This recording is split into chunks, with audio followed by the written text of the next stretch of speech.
मेरा नाम जया है, मेरी बहन का नाम विजया है। हम दोनों जुड़वा हैं, वो मुझसे 2 मिनट बड़ी है। हम दोनों बहनों में बड़ा प्यार है। हम दोनों ने सोचा था कि हमारी शादी एक ही घर में हो और एक साथ हो, और नसीब से ऐसा ही हुआ। हम दोनों की शादी एक ही परिवार में हुई। रवि मेरे पति है और राहुल मेरी बहन विजया के। रवि और राहुल दोनों चचेरे भाई हैं, पर परिवार एक ही साथ रहता है। पास के घर में ही विजया रहती है। हमारे मिलने में अब कोई प्रॉब्लम नहीं थी। राहुल और रवि हमारे पतियों में भी अच्छी बॉन्डिंग है। घर सिर्फ दीवारों से अलग है। ऐसे हम कहीं भी खाना खाते थे और कहीं भी रहते थे। हम दोनों बहनों को भी यह अच्छा लगा कि चलो कोई बंदिश नहीं है। शादी के साथ होने के साथ अब हम दोनों एक साथ ही प्रेग्नेंट भी हो गई। लेकिन सच बताओ तो ये हमने नहीं सोचा था, ये बस हो गया। हम दोनों को डिलीवरी डेट भी एक ही दी है। ससुराल और मेरे घर में सभी खुश थे। हम दोनों बहनें एक साथ ही अपने घर गई, और एक और संयोग हुआ कि हम एक साथ ही अस्पताल भी गए डिलीवरी के लिए। मेरी डिलीवरी में कुछ प्रॉब्लम होने की वजह से ऑपरेशन जरूरी हो गया। कुछ समय के लिए तो होश में रही, लेकिन बाद में मुझे याद नहीं। आँख खुली तो पता चला कि मुझे लड़का हुआ है। फिर मैंने पूछा विजया का, तो पता चला उसे लड़की हुई है। उन दोनों का समय भी एक ही था। हम दोनों बहनें खुश थी और कुछ समय बाद ही अपने ससुराल वापस आ गई। अब हम माँ बन गए थे तो ज्यादातर एक दूसरे के साथ अपने बच्चों को संभालते थे। बच्चे जल्दी ही बड़े हो जाते हैं। छोटे बच्चे किस पर गए हैं ये पहले समझ नहीं आता है, थोड़े बड़े होने पर ही पता चलता है। लेकिन जैसे जैसे मेरा बेटा बड़ा हो रहा था, वो ना मुझ पर, ना अपने पिता रवि जैसा था, बल्कि वो तो मेरी बहन के पति राहुल जैसा लगने लगा था। पहले मुझे लगा कि यह मुझे ही लग रहा है, लेकिन ऐसा बाहर वाले भी कहने लगे थे। वो मेरे साथ जाता तब जो मिलता यही कहता, ये राहुल का है। फिर मैं मना करती, नहीं यह मेरा और रवि का है। विजया की लड़की बिल्कुल विजया की तरह ही दिखती थी, लेकिन मेरा बच्चा उसके पति जैसा क्यों लगने लगा, ये बात मुझे समझ नहीं आई।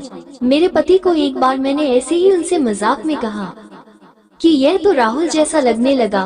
वो गुस्सा हो गए, कहने लगे पागल हो, ऐसे कुछ भी मत बोला करो।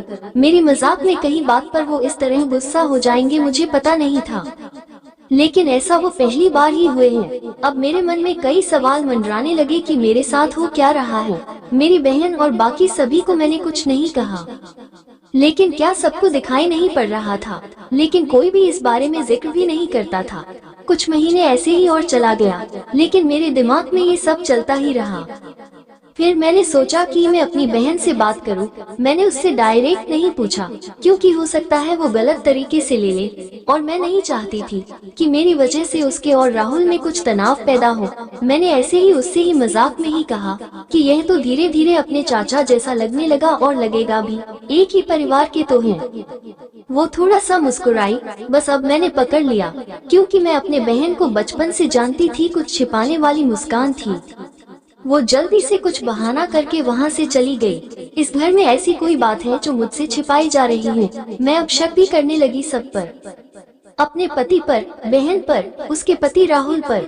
मैं कुछ बहाना करके बिना बताए अपने घर मायके गई। विजया को भी नहीं बताया। मेरी माँ से जाकर मैंने कहा कि मुझे पता नहीं क्या हो रहा है, मैं पागल हो गई हूँ, कुछ भी उल्टा सीधा सोच रही हूँ। थोड़े दिन यहाँ रहती हूँ, शायद दिमाग शांत हो जाए। मैं थोड़े दिन वहाँ रुकना चाहती थी, लेकिन 2 दिन में ही वापस आ गई जवाब के साथ। इस दौरान भी मेरी बहन का फोन आता रहा माँ के पास। शायद कह रही होंगी कि जया को कुछ बता मत देना, लेकिन मेरी माँ ने मुझे बता दिया। उन्होंने कहा कि शायद अब समय आ गया है कि तू जान ले, नहीं तो तू कुछ उल्टा सीधा सोचने लगेगी। मैं अपने ससुराल गई। मेरे पति जाते ही बोले कि ये क्या तरीका है, ऐसे भी कोई बिना बताए जाता है। मैंने उनसे कहा चलो। उन्हें मैं विजया के यहाँ ले गई। उसका पति राहुल भी वही थी। मुझे और रवि को देखकर थोड़े आश्चर्य हुआ। उनको विजया बोलती है, आज आया, क्या लाई माँ के यहाँ से, बिना बताए चली गई। मैंने बोला, तूने भी छिपाया कि तेरे गर्भ में जुड़वा बच्चे थे। वो सुनकर मेरी ओर देखने लगी। मैंने जाकर उसे गले लगा लिया। यह मेरी बहन है जिसने अपना एक बच्चा मेरी गोद में दे दिया। वो बोली कि मैंने सभी को मना किया था, क्योंकि मैं तुझे सरप्राइज देना चाहती थी, लेकिन तेरे समय में कुछ कॉम्प्लिकेशन की वजह से तेरा बच्चा बचा नहीं, और मैं नहीं चाहती थी कि मेरी बहन आँख खोले तो उसे ये सुनना पड़े, उसकी गोद सुनी हो। और वैसे भी यह मेरे पास रहे या तेरे पास, क्या फर्क पड़ता है। मेरी बहना को गले लगा कर मैं बहुत रोई। उसकी जगह मैं होती तो शायद नहीं कर पाती, लेकिन उसका दिल तो बहुत बड़ा निकला, साथ ही उसके पति राहुल का। मेरे पति भी मुझे खुश देखना चाहते थे, इसलिए वो भी चुप रहे। ऐसा परिवार और बहन मिल जाए तो और क्या चाहिए। उसके किए एहसान को मैंने अपने पास ही रखा, उसे बहुत प्यार देने की कोशिश करती हूँ। आपको यह कहानी कैसी लगी हमें कमेंट कर जरूर बताएं। आप इसी तरह की अच्छी कहानी यहाँ पा सकते हैं, तो बने रहिए हमारे साथ और हमें प्यार और सपोर्ट दीजिए। हम आपके लिए इस तरह की मजेदार और मनोरंजन से भरपूर कहानियाँ लाते रहेंगे। आप इसी तरह से अपना प्यार और सपोर्ट बनाए रखें। धन्यवाद।